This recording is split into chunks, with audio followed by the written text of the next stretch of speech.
فلسطین صرف فلسطینیوں کا ہے اور جب تک اسے اس کا حق نہیں ملتا پاکستان اسرائیل کو کبھی تسلیم نہیں کرے گا۔ سارے عرب ملک اسرائیل کو تسلیم کر لیں، پاکستان کبھی نہ کرے۔ آزاد فلسطینی ریاست کے قیام تک اسرائیل کو تسلیم نہیں کریں گے، سعودی عرب کا دو ٹوک موقف۔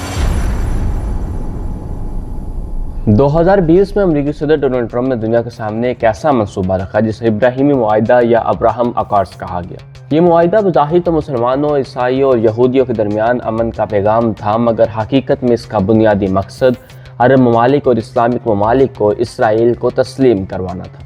اس معاہدے کے تحت اسرائیل اور عرب ممالک کے درمیان سفارتی تعلقات، تجارت، سیکیورٹی تعاون، سفارت خانے اور اقتصادی روابط قائم کیے۔ امریکہ نے اسے مشرقی وسطی میں امن کا نام دیا، مگر سوال یہ ہے کہ کیا فلسطین میں خون بہنا رک گیا؟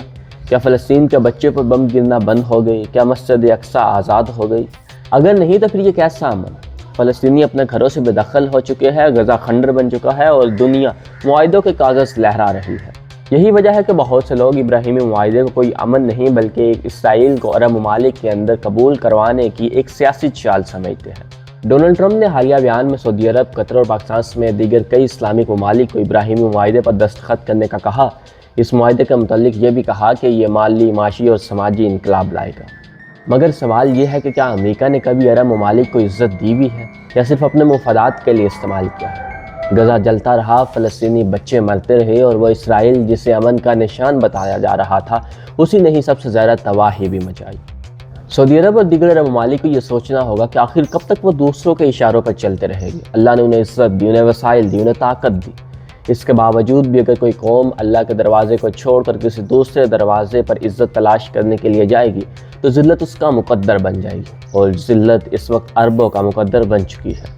قطر نے امریکہ کو سہولتیں دی، ان کو اڈے دیے، یہاں تک کہ قیمتی تحفے تک دیے، اس لیے کہ وہ ان کی حفاظت کر سکے گی۔ لیکن جب جنگ لگی تو اسی امریکہ نے اپنے وہاں سے فوجی نکالے یا اپنے قیمتی اثاثے نکالے اور اپنے ملک لے گیا، اور اسی قطر کو، اسی عرب ممالک کو ایران کے ان ڈرونز کے آگے تنہا چھوڑ دیا۔ یہی وہ لمحہ تھا جہاں عرب ممالک کو یہ سمجھ لینا چاہیے تھا کہ ایسی عالمی طاقتیں ہماری دوست نہیں بلکہ اپنے مفادات کے لیے ہمارے ساتھ تھی۔ متحدہ عرب امارات اور بحرین نے اسرائیل کو تسلیم کیا، مگر سوال آج بھی وہی ہے، کیا بدلے میں فلسطین آزاد ہوا؟ کیا عرب دنیا پہلے سے زیادہ مضبوط ہوئی؟ کیا مسجد اقصی محفوظ ہوئی؟ جب اس کے باوجود بھی کسی سوال کا جواب نہیں مل سکتا تو پھر کس منہ کے ساتھ یہ اسرائیل کو تسلیم کرنے میں لگے ہوئے؟ ابراہیمی معاہدے کے تحت اب تک کئی عرب ممالک نے اسرائیل کو تسلیم کیا ہے، جن میں متحدہ عرب امارات، بحرین، سوڈان اور مراکش شامل ہے۔ بعض رپورٹس میں قازقستان کا نام بھی سامنے آتا ہے۔ ان ممالک نے اسرائیل کے ساتھ سفارتی، تجارتی اور سیکیورٹی تعلقات قائم کیے، جس کے بدلے میں امریکہ نے انہیں مالی، معاشی اور سماجی خواب دکھائے۔